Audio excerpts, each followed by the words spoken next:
Bienvenue sur les vidéos de Plaisir Arduino en partenariat avec la communauté de Géniaux. Aujourd'hui, je vous propose Éclair et lumière. Nous sommes au milieu du XVIIIe siècle, une période où l'humanité commence à comprendre les phénomènes naturels par la science. C'est l'ère des Lumières. À cette époque, on pensait que la foudre était une manifestation de la colère divine. Elle frappait les clochers, les navires, les greniers à blé, provoquant incendies et des désastres et des morts. En 1706, à Boston, naît Benjamin Franklin, un esprit curieux, un personnage hors norme, imprimeur, écrivain, diplomate, inventeur, scientifique, autodidacte. Il s'intéresse très tôt à l'électricité, une curiosité à la mode en Europe. Benjamin Franklin, bien que vivant aux États-Unis, correspond avec des savants européens et lit leurs publications. Dès 1746, il commence à mener des expériences avec l'électricité. Il frotte des tiges de verre, accumule des charges, observe les étincelles, construit des machines électrostatiques et il invente même le terme positif-négatif pour désigner les charges électriques.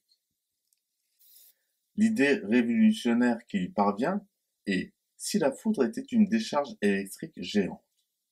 Vers 1749, il se dit que cela expliquerait les étincelles, les brûlures, les effets magnétiques et les destructions. Il pense que les nuages sont chargés électriquement et que la foudre est un gigantesque éclair de décharge. Pour tester cette idée, il propose des expériences, notamment l'expérience connue du cerf-volant qui apporte la preuve ultime. En réalisant cette expérience extrêmement dangereuse, car il faut le dire, Benjamin Franklin a eu une chance inouïe, du fait des précautions rudimentaires qu'il avait prises, de ne pas être foudroyé. Ce qui n'a pas été le cas d'autres scientifiques morts en tentant de reproduire des expériences similaires. De là vient la naissance du paratonnerre. Fort de cette démonstration, Franklin met au point son invention, le paratonnerre. Il s'agit d'une tige métallique pointue installée en hauteur et reliée à la Terre par un conducteur.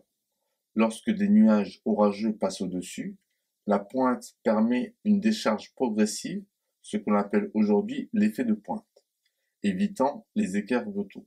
Et si la foudre frappe malgré tout, l'électricité est conduite directement dans le sol, sans causer de dégâts. Il installe le premier paratonnerre à Philadelphie, puis d'autres bâtiments suivront, y compris en Europe. Son invention sauve des milliers de vies et de bâtiments.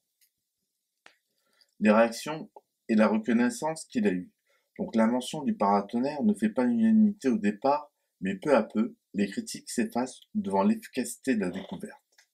Franklin devient célèbre dans le monde entier. Il est élu membre de la Royal Society à Londres, reçoit la médaille Copley en 1753 et devient une figure emblématique des Lumières.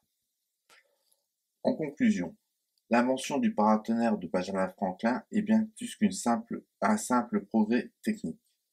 Grâce à son esprit curieux, son audace et sa méthode expérimentale, Franklin a transformé un phénomène destructeur en objet d'étude, puis en solution.